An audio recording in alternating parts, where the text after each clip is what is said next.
Good morning and a blessed Yuletide to you all. It's funny how things work out, huh?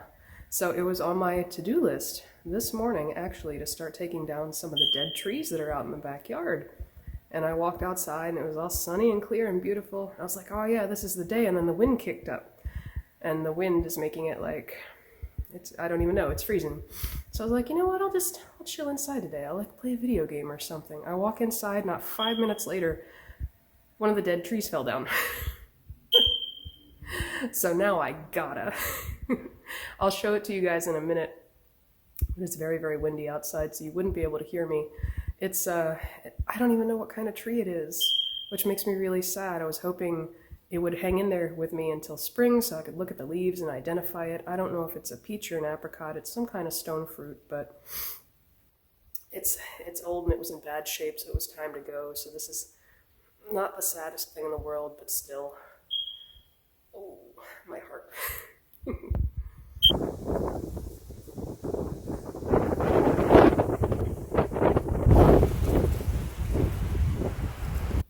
All right, so we're about halfway done, which is good because it's really damn cold out. I found something cool. Like 90% of this tree is dead. Dead. Like it was crumbling to dust in my fingers because it was dry rotting in place. But way up high, way up in the middle, right at the top, there's like two branches that are just as green as you could ever ask for. And they got these pretty little buds on them. And I brought one to show you. I don't know if you can see it that great, but it's just amazing to me how something can cling to life like that. Which is really fitting for this time of year and then the season and the solstice, you know? Just thought that was cool.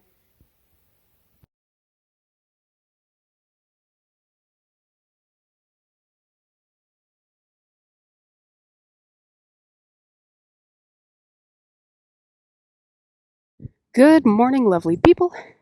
It is January. We're back out in the orchard. I got my soil test results back, and it's actually not as bad down there as I thought it would be. Minerals are good, organic matter's looking good. The only hang up is it is very, very acidic down there. It's like a 5.5 or a 5.6, which is not entirely surprising because everything is planted next to these spicy giants. Spicy boys. So today we are spreading a little lime. By a little, I mean a literal truckload. The recommendation was 9 pounds per 100 square feet. And since we're not tilling it in, we're going to have to do it half and half. So we're going to do 5 pounds now and come back in a month or two and do the other 4 pounds. This is my super official scientific setup. Got my crumbly white powder, and I made myself a little spreader. So proud of myself. And we've commandeered my bathroom scale to make sure that we're measuring everything properly. I got my little tape out, my little tape measure, and we've been measuring 10 by 10 squares using sticks as the corner markers. Super scientific and precise. Yay! All right.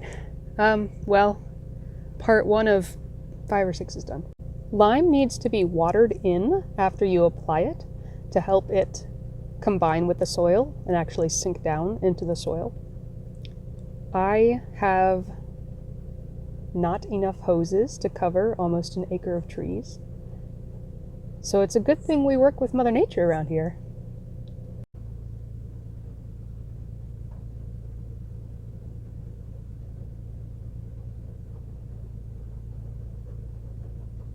Lessons learned. I probably should have gotten some of those, like, surveyor's flags, the little neon plastic flags, because I'm going to have to apply this twice, and it was a pain in the ass to measure and block everything out. I should have just staked everything, but it's whatever. Number 2, I got one of these dumb little cheapy pH testers from Lowe's. I knew what the pH was according to, the soil test, but I got this so I could test it every month or so and see if there was an appreciable change, regardless of what the number was. I just wanted to see it trending in the right direction. But this thing, number one, it broke already. Whoops. Yeah. The little lead came off already. Also, it doesn't read correctly. We took a couple of measurements in different places this morning, and it was like, oh, you're fine. No, we're not. So, yeah, in case you were considering in the future, no.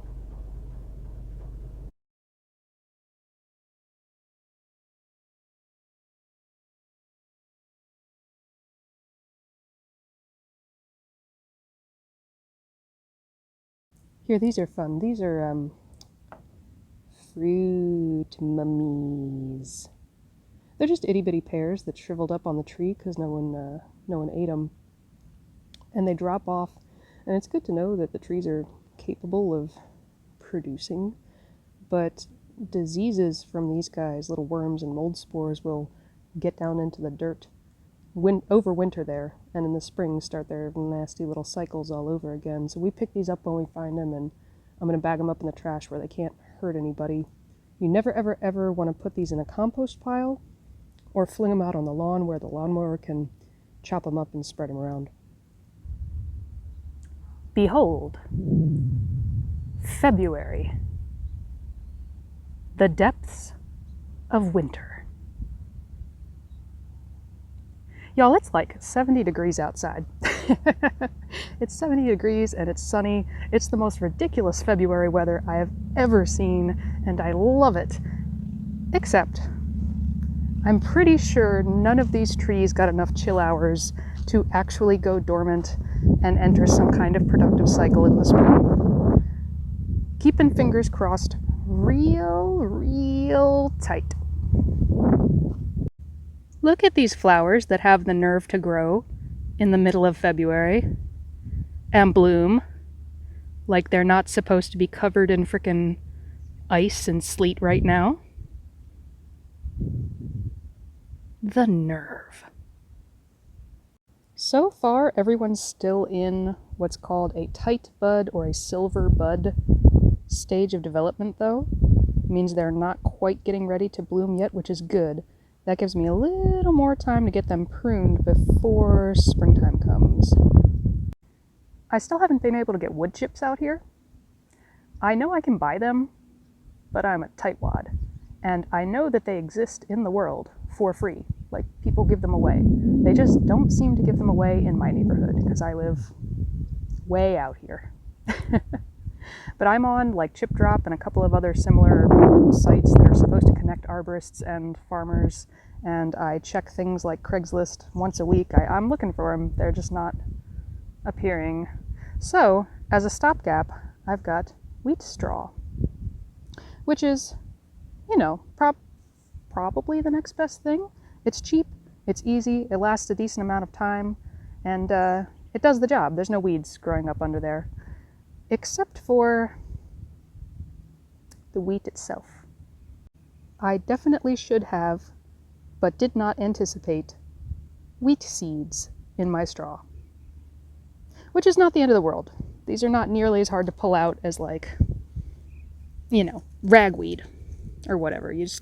It's like grass, basically.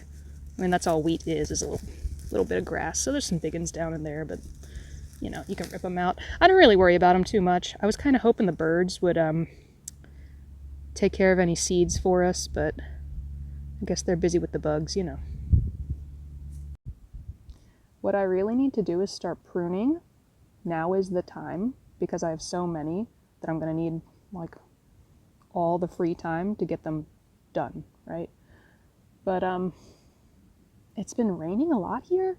It'll rain for like 3, 4, 5 days straight, and then it'll clear up for one day, and then it'll rain again. So when you prune, you want clear weather for at least a couple of days, because you don't want bacteria and mold spores getting into those cuts and thriving in the moisture. So I'm waiting for like the right time. I might get to a point though where I have to do it and see what happens. Meanwhile, I've been taking out some of these dead trees and digging out the stumps and burning the branches, just kind of cleaning up. My project for this week is this big chunky stump. Look at this freaking monster. Look at its, look, that's a root. That's not even the whole root, that's part of a root. And that is my boot. That's a boot-sized root. The tree itself, the trunk of it, was like so dry that it just kind of crumbled when you touched it. So I took most of it down, but the stump itself is still wet, or a weird combination of wet and spongy. So I haven't found a good way to get it out of here. It's so big. I kind of started digging it and gave right up. Not gonna lie. I was like, no, this is too big a project. So what I'm doing right now is basically just making, smashing it with a maul and trying to slice little pieces off of it. And I've come to terms with just leveling it about 6 inches below the soil line. I'm gonna cover it back up and let the bottom part of it rot. And I know what you're thinking, but didn't you bitch about exactly that in your first video? Well, yes, but the difference is I'm not going to plant any baby trees in this spot, or any of the spots where I've pulled out dead trees, not for many, many years.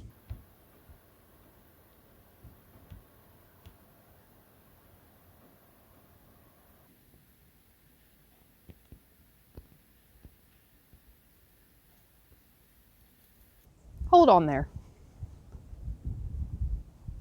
What the doodly do you think you're doing? What is this?